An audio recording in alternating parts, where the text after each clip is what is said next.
অবশেষে এলো সেই মহেন্দ্রক্ষণ। প্রতীক্ষার অবসানের পরে শুরু করলাম যাত্রা। মনটা খুব খারাপ হয়ে গেছিল। রাত 11টার থেকে বৃষ্টি শুরু হয়েছে। ভোর 4টের সময় স্নান করেই রেডি হয়ে রয়েছি যাত্রার জন্য। বিগত দুদিন ধরে সবই পরিকল্পনা মাফিক হয়ে এসেছে। 4টের থেকে তাঁবুতে বসে প্রার্থনা করছি, হে ভোলা বাবা, বৃষ্টি থামিয়ে দাও। ভোলানাথকে মনের থেকে ডাকলে তিনি কখনোই তাকে ফেরান না। সকাল 7টা নাগাদ বৃষ্টি একটু থামতেই মাইকে ঘোষণা হলো যাত্রা এক্ষুনি শুরু হবে। রেনকোট পরে তড়িঘড়ি পিঠের ব্যাগ নিয়ে তাঁবু থেকে নেমে আসলাম নিচে নামতেই ঘোড়াওয়ালা এসে হাজির। দুটো ঘোড়া 3000 টাকা বলেছিল। দরদাম করতে করতে সেটা এসে দাঁড়ালো 1000 টাকায় দুটো ঘোড়া। এখানে গভর্নমেন্টের কাউন্টার থেকেও ঘোড়া পর্চি কাটা যায়, কিন্তু আমরা সেটা করিনি, কারণ গভর্নমেন্ট কাউন্টারে রেট একটু বেশি। এছাড়া যারা পিট্টু বা পালকি চান তারাও এখান থেকে বুক করতে পারেন।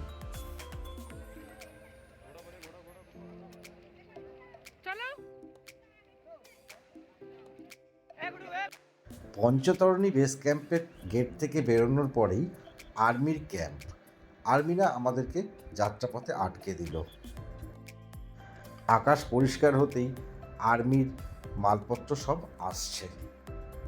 তাদের হেলিকপ্টার নামবে এখন। বৃষ্টিতে যেহেতু চারিদিকে কাদা কাদা হয়ে রয়েছে, তাই আর্মি একটু দূরেই দাঁড় করিয়ে দিল, কারণ হেলিকপ্টারের হাওয়ার জোরে কাদা ছিটকে সারা গা ভর্তি হয়ে যেতে পারে।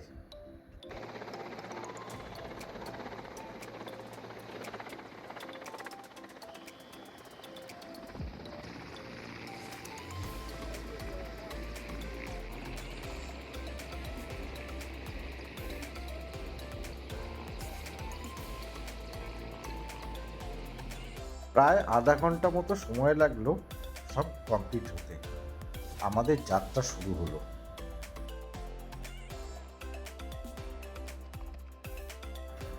যেহেতু বৃষ্টি টিপ টিপ করে পড়ছিল, তাই আমরা গায়ে রেনকোটটা চাপিয়েই নিয়েছিলাম। সোনমার্গ থেকে পঞ্চতরণী পর্যন্ত হেলিকপ্টারে আসা যায়, কিন্তু এর পরের এই 6 কিলোমিটার রাস্তা আপনাকে হয় ঘোড়া নয় হেঁটে যেতে হবে, না হলে পালকিতে যেতে হবে। এখানে আর হেলিকপ্টারের ব্যবস্থা নেই। আশেপাশে দৃশ্য দেখতে দেখতে আমরা এগিয়ে চলেছি কর্দমাক্ত রাস্তা দিয়ে। ঘোড়াওয়ালাকে জিজ্ঞাসা করলাম কতক্ষণ লাগবে।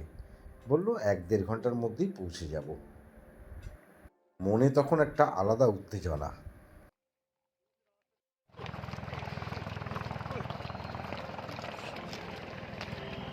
এখন 8টা বাজে। আমরা সকাল থেকে শ্বাসকষ্ট হচ্ছে, একটু ঠান্ডাও আছে, 5 ডিগ্রি টেম্পারেচার এখন। আর যাত্রার জন্য শুরু করেছি। এর আগে বৃষ্টি হচ্ছিল, বৃষ্টির জন্য যাত্রা আটকে ছিল।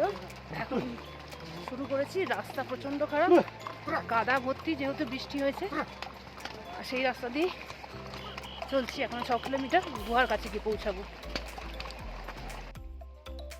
পুরো রাস্তার অবস্থা খুব খারাপ বৃষ্টির জন্য। তার মধ্যে টেম্পারেচার 5, খুব ঠান্ডা লাগছে।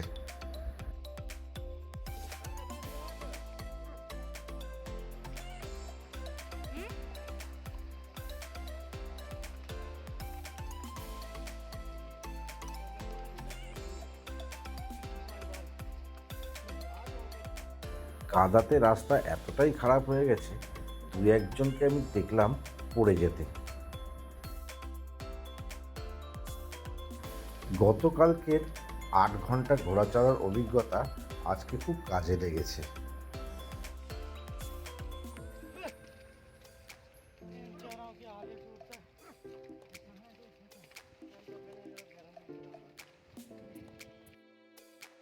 আকাশ এখন পরিষ্কার। কাশ্মীরের সৌন্দর্য ভেসে উঠছে চোখের সামনে। আমরা এগিয়ে চলেছি। গুহার দিকে।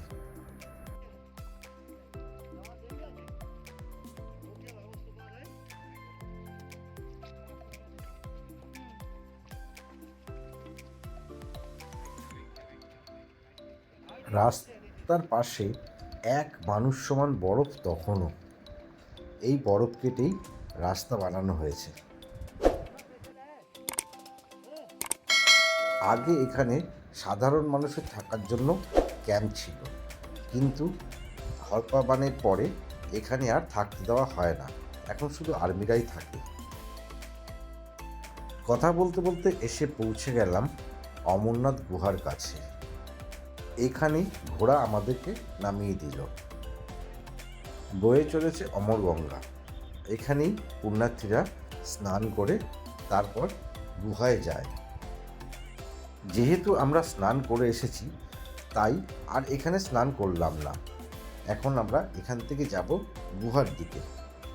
এখান থেকে 1 কিলোমিটার হেঁটে যেতে হবে। আর যারা হেঁটে যেতে পারবেন না, তাদের জন্য আছে পালকির ব্যবস্থা।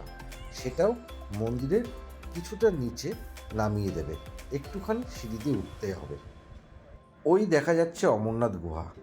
এসে পৌঁছে গেছি আমরা। অনেকগুলি সিঁড়ি ভেঙে উঠে তবে আমাদের গুহায় পৌঁছাতে হবে। নিঃশ্বাস নিতে একটু কষ্ট হচ্ছে, তা সত্ত্বেও আস্তে আস্তে করে হেঁটে গুহার কাছে পৌঁছালাম। ভোলে বোম লেখা টি শার্টটা পরাই ছিলাম, শুধু গায়ের জ্যাকেটটা খুলে ফেললাম। এরপরে আর ক্যামেরা নিয়ে যেতে দেবে না। এখানে লকারে মোবাইল জমা রাখলাম। প্রায় 15 মিনিট ধরে বরফানি বাবার সামনে দাঁড়িয়েছিলাম। মনের থেকে কি চাইবো ভেবে পাচ্ছিলাম না। শুধু বললাম, বাবা, তোমার হাতটা যেন আমার মাথায় থাকে। অমরনাথ পৌঁছানোর আনন্দে দু চোখে জল ভরে এলো। এবার ফিরে যাওয়ার পালা। আমরা ওখান থেকে আরেকটি ঘোড়া নিয়ে ফিরলাম। আমরা ফিরব বালতাল হয়ে। বালতাল থেকে সোনমার্গ হয়ে ফেরার অভিজ্ঞতা আরও ভয়ঙ্কর। রাস্তা পুরো খাড়া।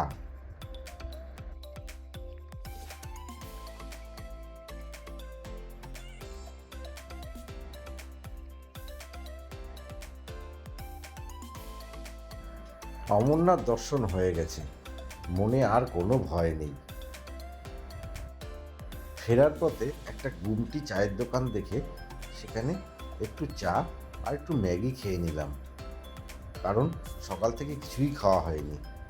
এই রাস্তা এতটাই খাড়া যে ঘোড়ার পর্যন্ত নামতে পা স্লিপ করে যাচ্ছে। তবুও আগের দিন যেহেতু 9 ঘন্টা ঘোড়ায় ছিলাম, তাই আজকে পুরো বডি ব্যালেন্সটা পিছন দিকে দিয়ে আসতে পেরেছি।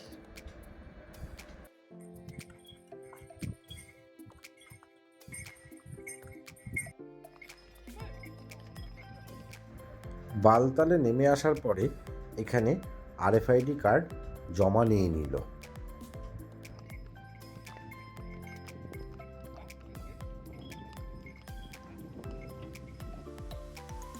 বালতালে বিগত 10 বছরের অমরনাথ লিঙ্গের ছবি দেওয়া আছে।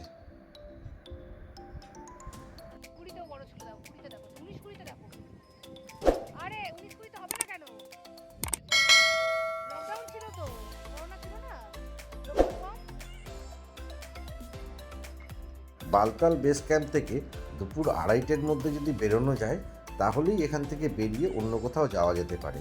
না হলে বালতাল বেস ক্যাম্প থেকে আর বেরোতে দেবে না। আর যদি কারো সোনমার্গের হোটেল বুক থাকে, তাহলে সেই হোটেল বুকিংয়ের কাগজ দেখিয়ে সোনমার্গ পর্যন্তই যাওয়া যাবে, তারপর আর আর্মি যেতে দেবে না। আমাদের অমরনাথ যাত্রার এই ভিডিওটি যদি আপনাদের ভালো লাগে, তাহলে লাইক করুন, কমেন্টস করুন এবং শেয়ার করে অন্যকে দেখার সুযোগ করে দিন। পরবর্তীতে আসবো অন্য কোনো ভিডিও নিয়ে। নমস্কার।